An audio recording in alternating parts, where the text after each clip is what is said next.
Hey, good afternoon, everybody. Welcome to Feeding the Family. I am your host, Jill Trotterman, streaming live on Santa Cruz Voice, santacruzvoice.com from beautiful Santa Cruz County. So, what happens when a farmer, a chef, and a nutritionist walk into a school? Well, lots of kale, happy faces, and healthy kids is what happens. But we all know, sadly, right now in the United States, many kids are struggling with health issues, mental health issues, physical, emotional health, all kinds of stuff's going on. In fact, 1 in 8 people are food insecure and may have lack of access to consistent, regular, healthy, fresh foods. But since kids spend so much time at school, including their lunch hour, what is a better way to introduce them to fabulous foods and through a school lunch program? So today we are digging in to the trend of bringing local healthy foods via farm to school programs to our nation's children.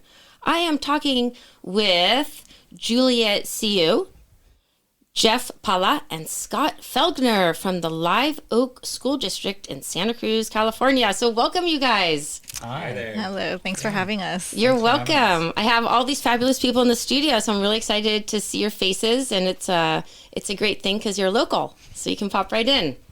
So if you wouldn't mind, I'm going to read a little bit about you guys, okay? First, we're going to start off with Jeff Paula, and he is the farm to school manager for the school district, where he leverages a rich background in garden-based education to lead the district's emerging farm initiative. Jeff brings 13 years of experience managing the iconic Edible Schoolyard project in Berkeley. I think a lot of people know that program, and helping to shape immersive learning through garden to kitchen programming. And Jeff's also worked with Life Lab, and he is a partner to bring all of these great experiences to the kids. And then next up, we've got Scott Felgner, who is the brigade chef for the Live Oak School District. And Scott serves where he shares his culinary experience with a passion for nourishing students through scratch-cooked meals. Now, I just wonder how many people out there even know what cooking from scratch means anymore, because it sounds like an old-fashioned term, so I definitely want to talk to you guys about that. But Jeff, I know for a fact, is passionate about building up a healthy community and nourishing our children through this great, amazing program that they've started. And then finally is Juliet Siu, and she is stepping in place of the current director of nutrition for Live Oak School District. Her name is Kelsey Pruse. Unfortunately, she couldn't be here today.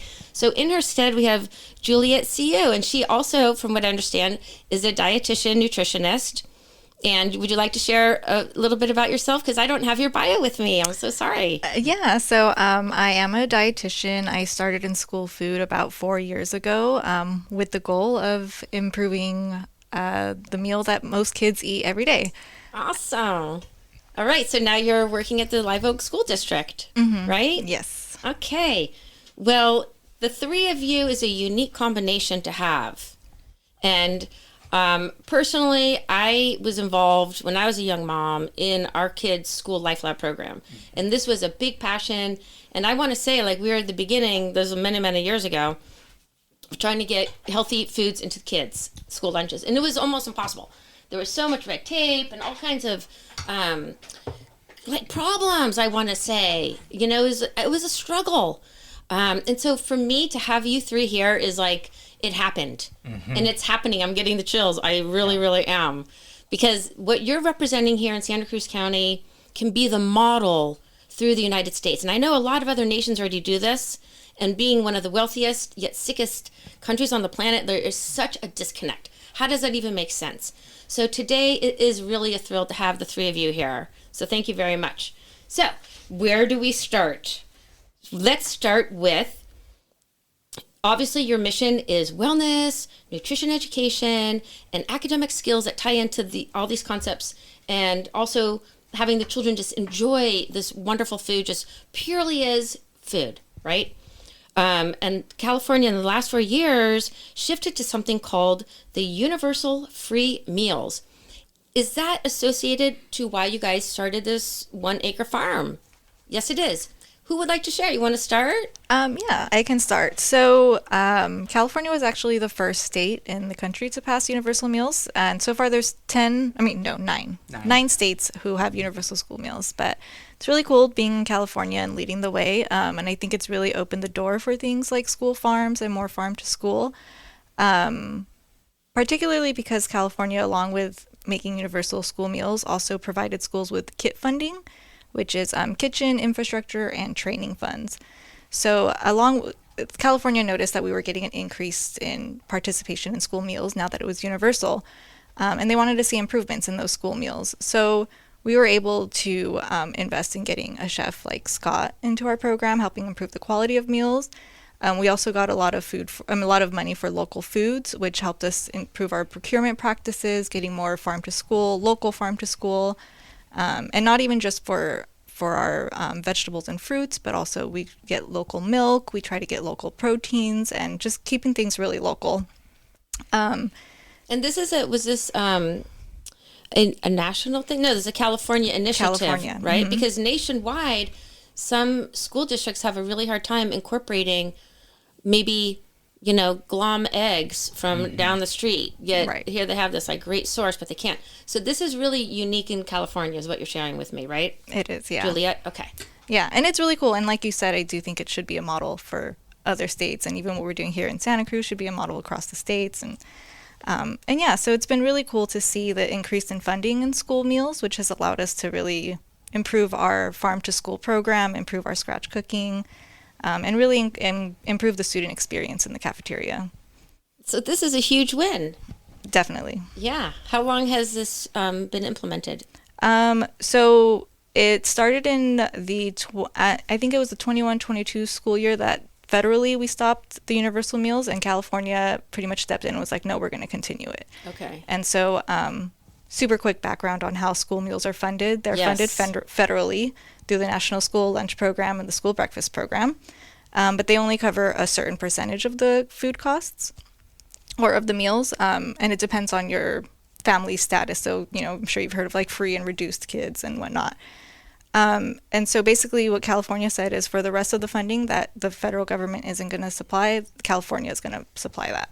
And so that's how we've been able to have universal meals. Wow, neat. Did you want to chime into this, Jeff? Yeah, the one thing I wanted to add was that before the system was free and reduced, right? Seemingly served all needs. If you couldn't afford it, you got a free meal. If you could afford it a little bit, you had a reduced price. And if you could afford the full rate, you paid the full rate.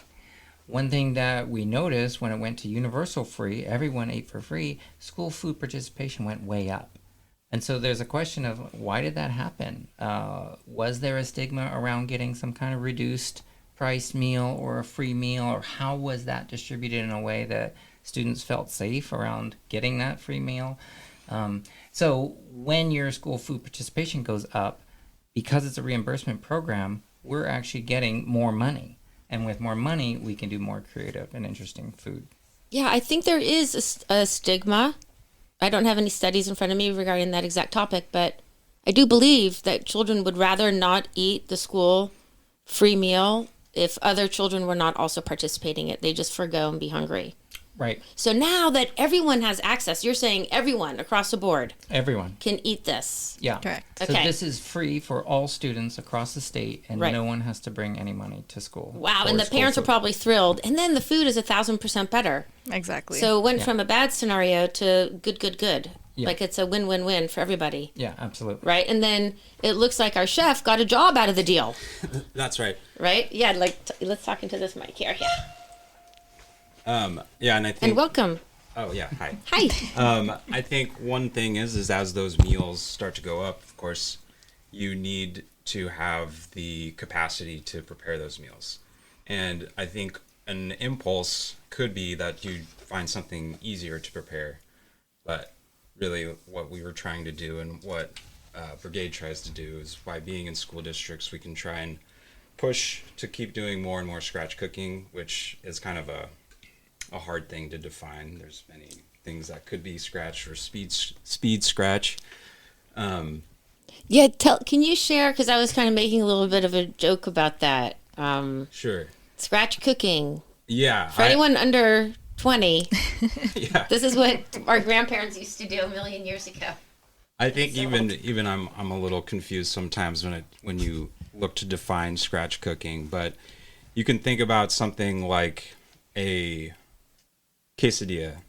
If you're not really preparing the tortilla or like making your own cheese, but you are still assembling that. So that would be something that would be categorized in the speed scratch category. And then there's something like today we were working on a barbacoa and we were cooking beef from scratch. So that's like more of a fully scratch prepared item. Okay, so you're getting like a hunk of meat and then you're That's right. cutting it and stewing it or doing whatever you're doing with that Yeah, that's right. cuisine. That sounds very exotic Yeah, right. for our elementary school kids. Yeah. Well, It's not hamburgers and hot dogs anymore, is yeah, it? we do mix in some hot dogs, but Okay. but yeah, we try to balance it out because some of these things like we're just not at that capacity to tackle, but we bit by bit we want to keep pushing and trying to get our scratch percentage higher and higher, and that's something that actually Kelsey and Juliet have worked on for the last 4 years, I guess. Mm-hmm. Getting that number from about 30% scratch cooked to now we're right around 60%. Wow. So with the help of Universal Meals, by getting kit funding, and then all of us working hard to try to get that number and keep pushing it up. To me, 60% is so far exceeding just what a normal American adult family would eat. When 90% of all of our food is coming from packages, and most people now just assemble. Like Yeah. you mentioned, like that's a lot of people just cooking, like opening a can, like I made dinner. That's right. But so for scratch cooking, it sounds, I don't know why I'm hanging on to this because I'm kind of interested, but Yeah. I know there's a million things that we can talk about.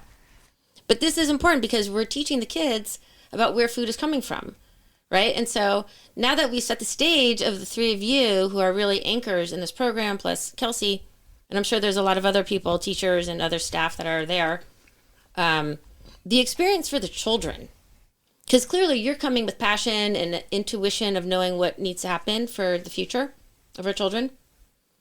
But the kids, they don't know what they're getting involved in. What things have you noticed over the last year of bringing the children to the garden, their food experiences, if they're eating more different types of food, like the one that you just mentioned, the beef, that they might not have access to, right? Yeah. I think that's one thing that we've really tried to not just preparing the meals, but also trying to introduce some of these things more slowly. Mm-hmm. So we try to systematically do taste tests where we go and we can be at the schools and if we have something that maybe some of the students are not familiar with, we can do a little small batch for them just to try it maybe the week before it's going to be on the menu. Okay. And especially for fruits and vegetables, something that maybe like we just had persimmons this week, and a lot of kids are not used to persimmons, so that is a great example of something that we like really need to introduce it ahead of time so that they are familiar by the time it's on the lunch line. I think that is brilliant. Families could incorporate this too, right? And so, Juliet, what do you think about that strategy? Yeah, so that's definitely been kind of one of the pillars of what we do. I think going into school food and trying to improve the meals, one of the first things you see is that students are like, what is that? I don't want that, And in the lunch line, they have about 30 seconds to pick what they're going to eat. So if they see something new, they're obviously going to go with something else because they're like, I don't know what that is. I'm hungry. I'm not going to try that right now. So doing taste tests has definitely been a huge thing that really helped us expand our students' taste buds and be open to trying new things. And having a garden and a farm now is a huge part of that because not only do they get to taste it, but they get a whole experience with it, which I think Jeff can add on to. Yeah, I definitely want to talk about, so there's like many different stages because there's the intellectual thing because you could teach a kid like X, Y, and Z is important for this reason. Then Scott can cook it and the kids can eat it, and then Jeff is growing it. So it's like all of these different factors are coming in. Now I have to say I had the great pleasure of having a tour of your farm before I had you guys in, and I was laughing because Jeff gets a phone call like, it's urgent. The kale needs to get to the kitchen. We need the kale. And I thought that was the funniest thing, that the chef's calling the school gardener to get the kale. I thought I was having a dream or a hallucination. So tell us. That's how it works. That's how it works. Right? So I just want to back up a minute and Please. give a shout out to an organization called Life Lab. 100%. Life Yeah. Lab, the nonprofit, is here in Santa Cruz County, and because they've been active in Santa Cruz County for some 40 years now, this county is rich with school gardens. There's almost a school garden in every elementary school in our county, and many of those gardens have paid educators in those spaces. Right. And so that's a huge platform to be standing on right there. For sure. And so in our district, the Live Oak School District, we have 4 schools in the district, and we have 4 gardens and 4 garden educators.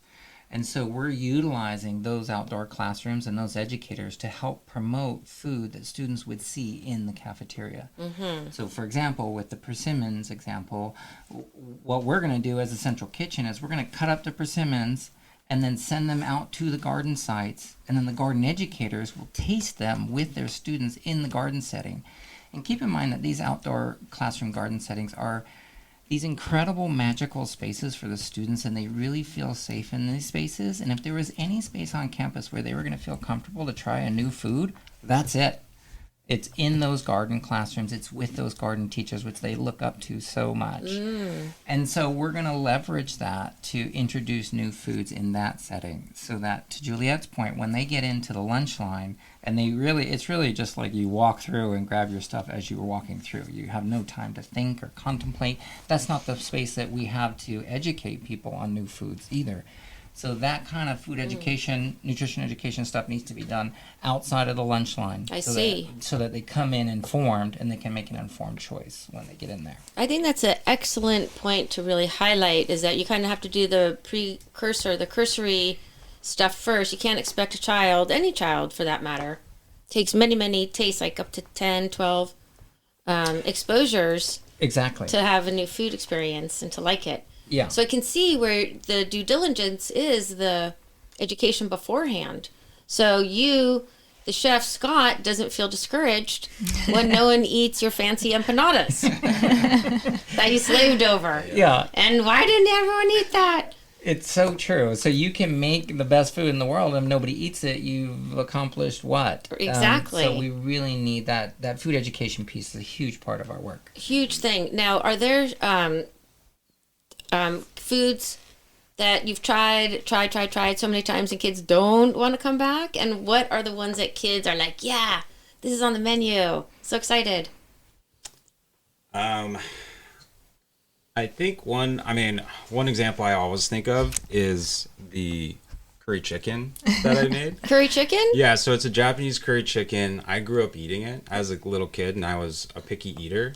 So I was actually my first year working in schools, and I was like, let's try this. I loved it as a kid, and worked on making this like scratch-made curry sauce, and then brought it into we even did a taste test with this one, and it was pretty popular.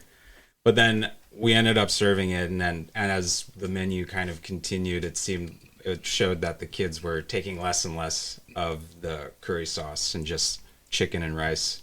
Okay. But I think that was a good lesson for me. That and then a good example, I think today we served a tomato soup with like cheesy breadsticks. And that was because we used to serve something called Bosco sticks, which I'm sure a lot of people listening have had because they might have remembered them from their school lunch program. But it's a Tyson product. It's just a breadstick with basically a cheese stick inside. And it was served with canned marinara sauce. Mm-hmm. And some extra preservatives, I would imagine. Yeah, so I thought, why don't we... I'm going to throw Tyson under the bus, okay? Right, yeah. We're not a fan of that. Chicken grower. I mean, it's, it is a crowd pleaser. The kids do like it, and kids have liked it for many years. But I was thinking, like, maybe this is something that we could try and, like, elevate a little bit. Yeah, I like that. Elevate it. So I made a tomato soup, and then we get these pizza sheets from a local bakery. They do a lot of par baked stuff for us, which is a great shortcut for like a speed scratch item, and it's a hit. The kids love it. They get tomato soup and cheesy breadsticks. Yeah, I think that sounds like a winning one. Yeah. And Juliet, as a nutritionist, a nutrition educator, you have in your mind, I'm sure, and through working with the school government situation, that you have to go through massive lists and adhere to certain nutrient profiles, I would imagine, with getting enough proteins and certain fats. And I know the U.S. government does not probably promote butter and whole milk, right? So, Correct. but maybe in your own personal education, you might feel differently. How do you square all those issues that you have to navigate? Yeah, so there's definitely a lot of guidelines we have to stick to in Guidelines, order to be reimbursed for the school meals. And I think the way we try to navigate it is really just through balance. For example, the cheesy breadsticks and tomato soup today. I think if you look at it standalone, the cheesy breadsticks look like they're high in sat fat. So it's cheese, it's bread, it's, but we pair it with a tomato soup that the kids love, and so it kind of brings that balance. And so most things that we go into, we try to follow the guidelines the best we can and just kind of add our own upgrades to them. Okay, good. So, for instance, with the bread, you can make it organic, for instance, or Right. make it half whole grains. Yes, So it's yeah. not all whole, so you can start turning the kids on to something that tastes more complex in their mouth. Mm-hmm. The mouthfeel with kids is really important, right? So you do have a lot of guidelines that you have to jump through. That's why I would have a hard time, I think, working with the school district. Yeah. Actually, part of it is But- like for me anyway, like with any job that I've been in, if it's like a restaurant or a bakery, like you are working with some types of constraints. Right, Like right. they exist in any industry. Fair. Yeah. And Institution. you learn the box that you have to work within, and you can do the best you can. And then over, a greater time scale is when we could, like through legislation and speaking with our politicians, we might be able to push it towards a direction that we feel more like personally drawn to. Absolutely. But in the meantime, we'll do the best we can in the box we're working in. Yeah, and for the box that you guys are in, it's pretty mind-blowing. I think you're really pushing the boundaries of the box, if you want to call it that. Yeah. The cookie, the food, the bag of food, Yeah. essentially. Do you want to share? You got something? Well, I just wanted to point out that This is Jeff, the gardener. that Kelsey Peruse, our director of Child Yeah. Nutrition Services in Live Oak, has really assembled this team, us and others, to come together and elevate the quality of school food. And this is not the school food that you may remember from your childhood. It is changed for the better. Right. And so to have that vision to say, hey, I want a school farm in this district. Hey, I want to bring in a professional chef to help us elevate our systems and our recipes. And we're also tapping into the educators in the school gardens and just kind of creating this team that can all work towards a common goal, which essentially is a generation of healthy eaters. We want people to be introduced to fresh food so that they can make an informed choice when they're older and hopefully incorporate more fresh food in their diet as adults if they've experienced that as a child. That's really the mission distilled down. And already you have made massive strides considering like what was going on just a few years ago, right? So right now what you're doing is having organic food in a garden and their kids are eating it minutes from being harvested. In some cases, it is minutes from being harvested. Right? Did they eat all the kale in the garden? Because that was a lot of kale. Yeah, we sent in about two cases, about 12 pounds that day. We picked another 12 pounds yesterday, so every week we're picking Right. kale. Yeah, we fold it into our salads, and then we make a kale pesto. So can take a large volume of kale, actually. I bet it does. So I want to hear more about the recipes you're using and who's coming up with the recipes. And I really want to hear more about what the kids are feeling when they're in that whole experience. So Please hold on, folks. We're going to take a quick commercial break. I'm Jill Trotterman. This is Feeding the Family. Okay, folks, we are back. I'm your host, Jill Trotterman, streaming live on SantaCruzVoice.com. This is Feeding the Family. And I've got the folks in from Live Oak School District. That's a school district in Santa Cruz County. And they really are pioneers in bringing farm-grown food to the school lunch table. And these 3 people are actually doing it. They're educating the kids, they're cooking the food, and they're growing the food. And not only that, they're getting the kids into the garden. So it's not like, hey, that's really neat out there. The kids are not just looking at it, they're actively participating.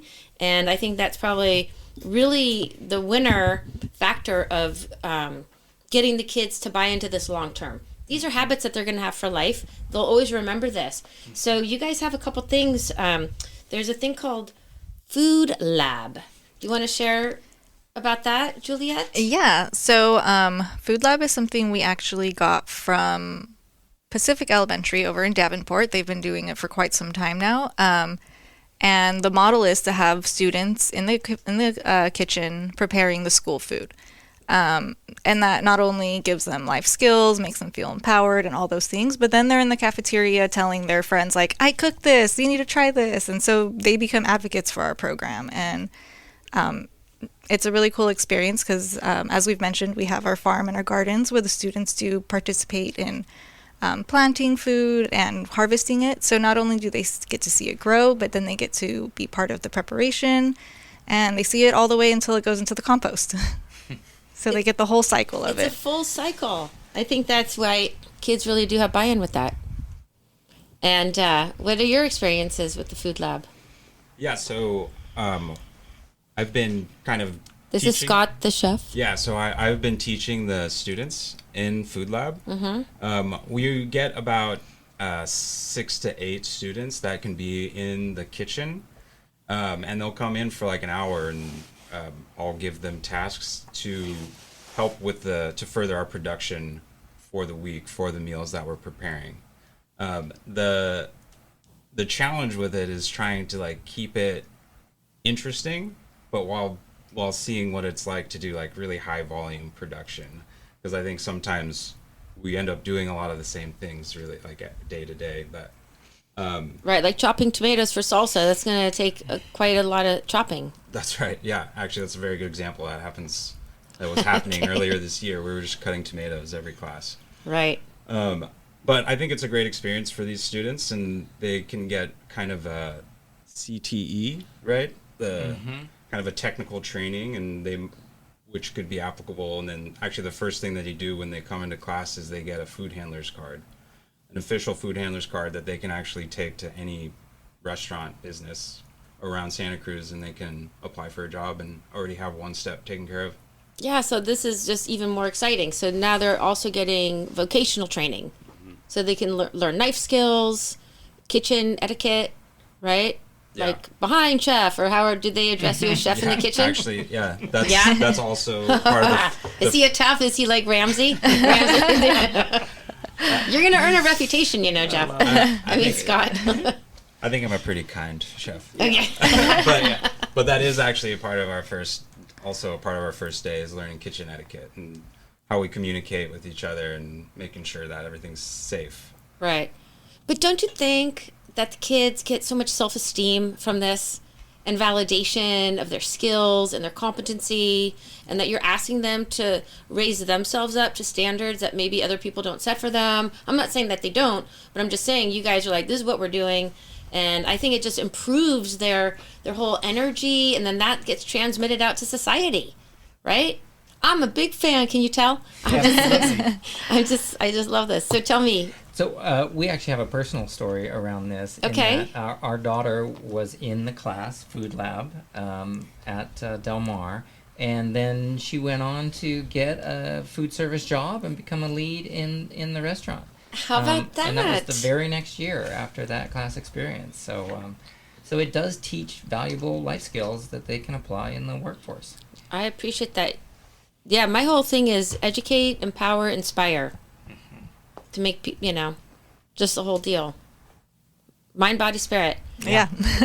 Juliet, did you find that kids are really vibing off of that too? Absolutely. I think they get to see what they can do. A lot of the cool things I think they enjoy is baking. We've got a great baker here, a great teacher. So, and a lot of them come back and tell us that they've tried these things at home now, and now they're cooking at home and they're cooking for their family and they're so excited about it. So I think it just gets them more interested in food, which is so important, and makes them feel more empowered. And the parents must get involved. All the parents love this program? Are there any parents who are not my kid in the garden?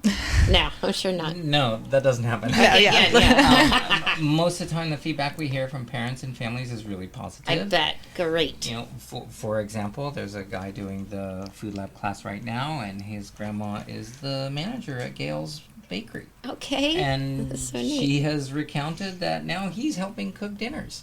When prior to the class, he wasn't doing that. And so it's really rewarding to hear those kinds of stories from the home. Yeah, it's making me reflect on kids knew how to do things 150 years ago, like build things and cook and kill, slaughter, milk goats, X, Y, and Z. And I think that's cost us as a society. Mm-hmm. And now we're re-empowering the students and people in general to do things. And then I'm just speculating, of course, they're eating healthy food, they're going to feel better. Yeah. Emotionally, mentally, right? Absolutely. And so you're saying that schools are the biggest restaurant in the United States. Yes. So that's like a big statement, isn't it? Yes. By far, probably the largest restaurant in the country. And I think what's great about school food, and somewhat offshoot, but that we're not in competition with each other. So all over California, we've been in contact with other districts. We share the recipes we do. Other districts share their recipes with us, and we all together are trying to elevate the program. And with being the largest restaurant in the country, that comes with a lot of buying power. And that's something that we think about now too. Instead of just buying everything from Tyson or these huge companies, we want to buy more local. And so really making a hyper-local kind of farm-to-school setting. And we're lucky to have Jeff, who's got great connections within the farming community around us. And not only just produce, but like I said earlier, like proteins and milk and things like this that we can get locally. Why not? You know, why are we getting it from thousands of miles away when we have all these things right here in California? 100%. Like not even overseas. Yeah. 'Cause I think we get a lot of beef from Brazil. So, anyways. But chickens popped into my mind. Like eggs and chickens. Right. Maybe the kids could have chickens? Is that a little... We probably animal don't have husbandry? I don't think we have the capacity to have enough chickens to provide it for the entire district. Right. But we have Mary's Chicken, which is, not super, super local, but it's here in Northern California. Okay. And just like things like that, we try to keep things as local. And we actually started a great partnership with the Live Oak Farmers Market, which I think Jeff can talk more about, but it's, I think, something a lot of districts can look into is partnering with their local farmers market and trying to get that extra produce and into their schools. For sure. We have so many farmers markets on, I think, any given day, except maybe Monday. Right? Yeah. So it's the Santa Cruz Community Farmers Market. Right. And we have an arrangement with them where we have basically a buying program with them. Brilliant. And it works out beautiful for us. So from the school side of the fence, we have one purveyor. That's the Santa Cruz Community Farmers Market, the management. And then they go around to the different vendors, and they actually source the food from a half dozen to a dozen different vendors. And then, so we pay one invoice to the Santa Cruz Farmers Market, and then they work with a half dozen to a dozen vendors. And that's a great setup for us. And it's kind of a win-win, so that the farmers market vendors can get more business by selling to an institution like schools. Right. And we ask for a slightly cheaper price, but we make up for it in consistency, and we're ordering large quantities. You know, just to give you an idea, we go through about 1,000 pounds of fruit every week. served to our students, and we are a relatively small district. Imagine what Pajaro Valley Unified to our south would do. Right, or LA. Or Because I think LA. Santa Cruz is the Some of second the- smallest county Yeah. in California. Yeah. So some of these larger districts, you get the sense of just how much buying power is Sure. out there, and Right. what if we could redirect some of those buying dollars to local businesses, small businesses? We could have a major economic impact to our communities. This is a fabulous point. Really, you're pushing your antenna like the Venn diagram. It's really circling so many different aspects of our food culture, our food system. I know some farmers personally, and one of their best things is when they can sell to somebody consistently, like when they get a restaurant contract. Right. But restaurants, depending on the size, can only go through so much food. But a school district, and especially like when you mentioned that, Juliet, that the schools in the United States, that's a lot of buying power. And where do we want to put that money? Because our money, we're a consumeristic nation, so we can make a lot of influence. So keep in mind, we serve breakfast, lunch, and what we call supper, which is like an after-school snack. Really? And so that's 3 meals a day that we're serving to our students. So how many meals a day do we say that we serve? Is it over 2,000? Yeah. It's over 2,000 meals a day, just in our little district. Wow, 2,000 meals. Every day. It's hard to imagine that. It's hard to imagine how That's a lot of dishes. how much food is flowing through schools in the Right. United States. It's Right. an incredible thing. Seriously. And then you have a composting program, so I'm a big fan of the end of life cycle. Yeah. Ends up in the compost, and then the worms, and then you improve the soil. Right. Integrative pest management. So clearly you're not using pesticides or Roundup on your crops. No. Good. A resounding no. Okay, I just want to make sure we're in the same choir. Yeah. Thanks for checking Okay. All right, that's so good Yeah. because I'm so into all that kind of stuff.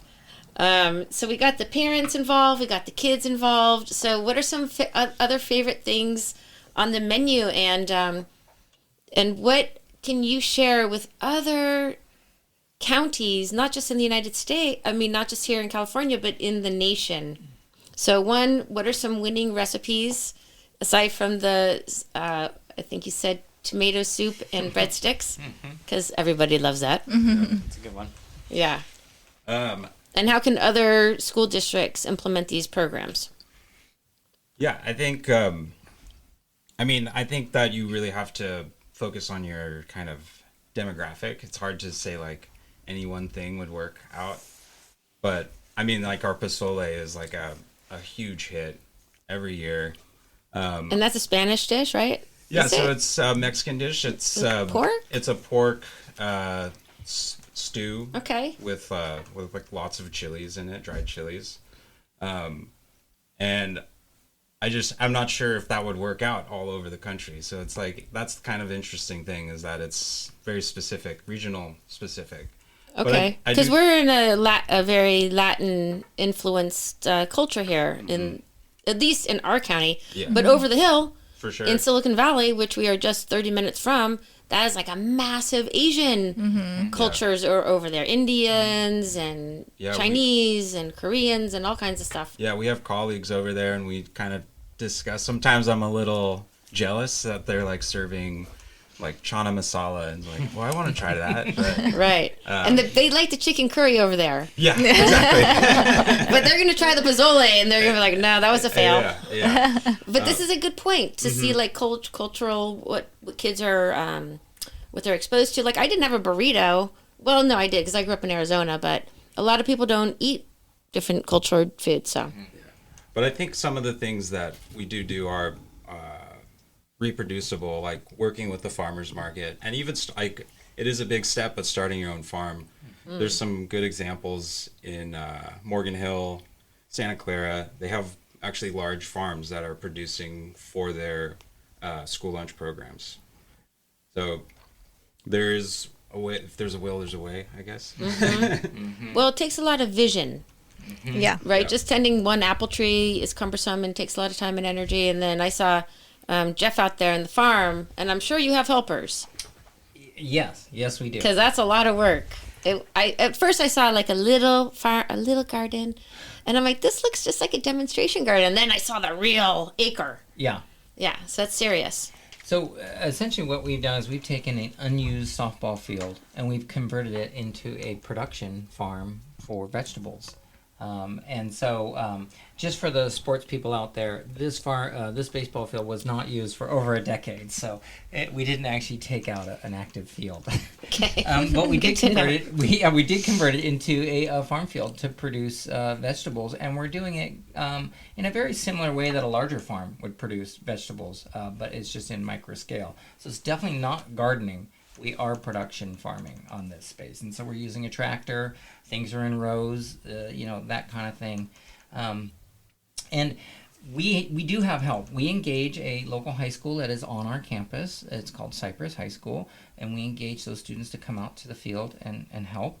We engage our local colleges. We're working with UCSC students and soon Cabrillo College students to do internships in the space.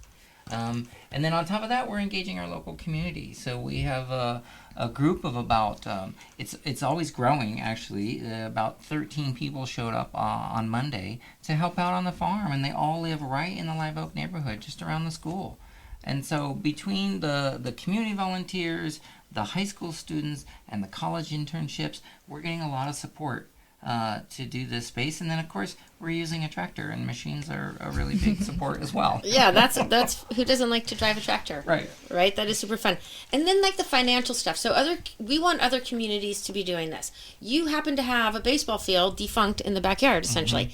People can use lots, empty slots, right? Or adjacent fields that are fallow. So it just takes ingenuity and creativity and people feeling gutsy enough to ask. Yeah.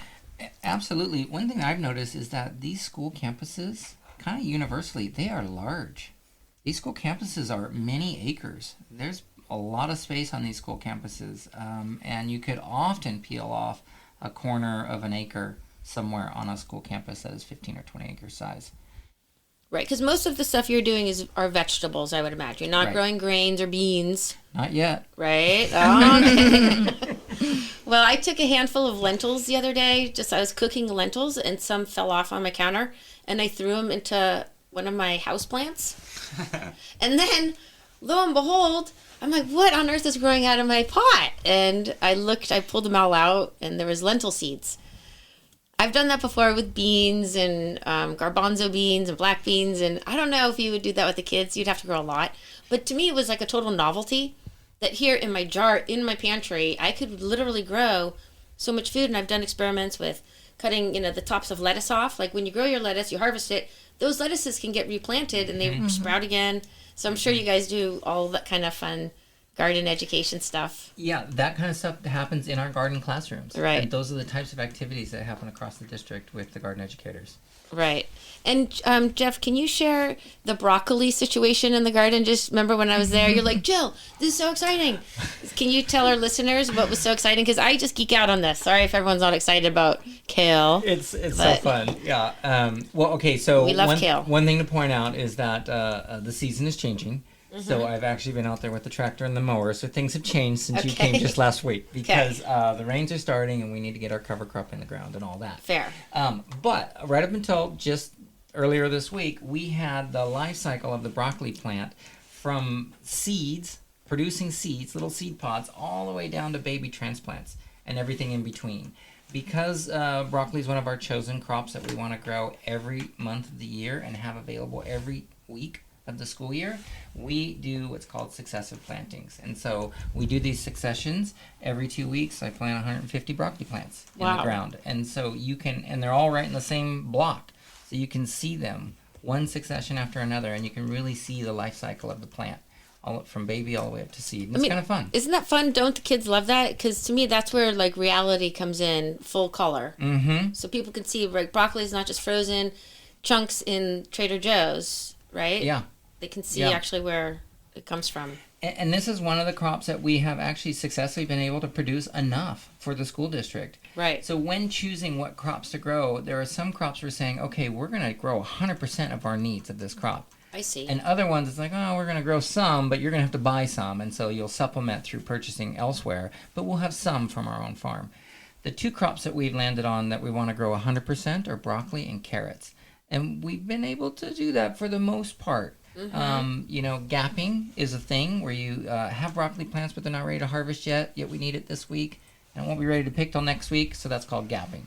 You have it, but it's just not ready when you need it. Right. And so, but we've been able to kind of navigate that, and we've done pretty good with those 2 crops. I would say, of course, I'm the grower. Yeah, I would say there was a lot of work leading up to that, where while the field was still had cover crop last year, Jeff and I were working together and like seeing what the ordering was like. And since Jeff saw that all from like last year's school year, he was like, well, I think I can actually grow this amount of broccoli. And so this year so far, he's been able to accomplish that. And broccoli is another good example too, because actually the kids like it. Mm-hmm. Nice. Sometimes if you just hammer a kid with carrots, they're not going to be super happy, but you serve broccoli every week, maybe twice a week, and they're pretty happy to eat that. Yeah, this is exciting because broccoli is such a beautiful plant to grow, and when you're blowing my mind with the 2,000, so that's a lot of broccoli and other vegetables that you want to be growing, right? So what's the future? So you guys are going to expand the garden, you're going to keep it as it is, because we've got a few minutes left. You want to share where people can find you or more resources? Well, I'll just quickly say that I think that the future for us and our program is, of course, we're going to dial in the crops and the amount and all that, but the real future is that student experience and that educational piece. There is so much room to grow in providing tastings to students, providing that universal messaging that the students would get, whether it's in the classroom, in the cafeteria, in the garden classroom, all over campus. If you're getting the same message around being excited about the fruits and vegetables that are in the cafeteria and all the fun little educational tidbits that go with that, that's really the growth for us going forward. And we can dial in on the different crops and how much and how little and all that, but that educational student experience piece is really the next frontier. Right. Yeah, right? Juliet? Yeah, and I just kind of wanted to circle back a little bit on what other people can take from this, what other school districts can learn, or like what they can do to get this started at their districts. And I think it takes a lot of creativity. I think that's something that Kelsey has really shined in, is being creative with our program and getting resources wherever we can. So, of course, there's like grants and fundings and things like that we apply for, but also, like Jeff mentioned, we have interns that come and help. And so just kind of using interns, students, where everything that the Food Lab kids do is scratch cooking. So they help us with our scratch cooking program. They're the ones who make, every week we have a seasonal muffin. They're our muffin masters. They make all our muffins every week. So things like that, just making use with what you have, because we do work within a very, very tight budget in school food. The government is not super generous with us. I think it's like a couple dollars per kid, right? Yeah. So it's about $6, like $5 for lunch, and about like $4 for breakfast. Right. And that includes the meal, the labor, any equipment. All of that has to fall into that reimbursement. So yeah, So getting creativity, creativity is the key, and engaging the community, it sounds like. exactly. For labor, resources, farm, food. Yeah, and I also want to add some of the other organizations that Kelsey's brought into the coalition, if you will, working with an organization called Chef Ann Foundation. They send interns into school district food programs, finding Brigade and a trained chef such as Scott, working with an organization called Food Corps. Nice. They're on a little bit of a pause right now, but we're hoping they'll come back into Right. existence. Again, pulling together all those different resources that are out there for everyone. Everyone can use 100%. those. And legislation and everything, right? So this is great. So we've got Jeff, Scott, and Juliet in from Live Oak School District in Santa Cruz County, California. And I'm your host, Jill Trotterman, on Feeding the Family. And before we go, I do want to share a couple things related to our topic. Number one, I don't know if you guys know, but there is a National Farm to School Network conference. It's in New Mexico. So I'm kind of wanting to go, but I don't think I'll probably make that. But that's happening. So it is happening around the country, this kind of stuff. And also, I just wanted to share with our listeners that I am hosting a 6-week parent nutrition series on my program called The Food Tree. So it's the Food Tree Holistic Nutrition 101. So this is the basics of macronutrients, learning about proteins, carbohydrates, fats, and my motto is create a diet as unique as you. As we were talking to this lovely crew, that people eat all different kinds of foods from all over cuisines around the planet, and what a thrill that is. So curating the foods that you enjoy for yourself, for your family, for your schools, and keep exploring, be open-minded. So I am hosting that class, and it starts January 20th, and it runs for 6 weeks. And so I hope folks can go to my website and join that. My website is santacruzholisticnutrition.com. And there's just a lot of exciting things that are going on right now in the world with food. I don't really talk about politics, but there are some really exciting things going on in the government, because some people really do want to make changes. And so we're just going to keep it really high level and keep visioning the world that we do want to create. And we have so many beautiful kids and parents and families and community to keep supporting that. So, again, this is Jill Trotterman signing off. So, goodbye, everybody. Goodbye. Bye. Thank you for having us. Thanks for coming on the show, everybody. And we will catch up with everybody next time. My next show is next Wednesday. So, tune in 3 p.m. SantaCruzVoice.com.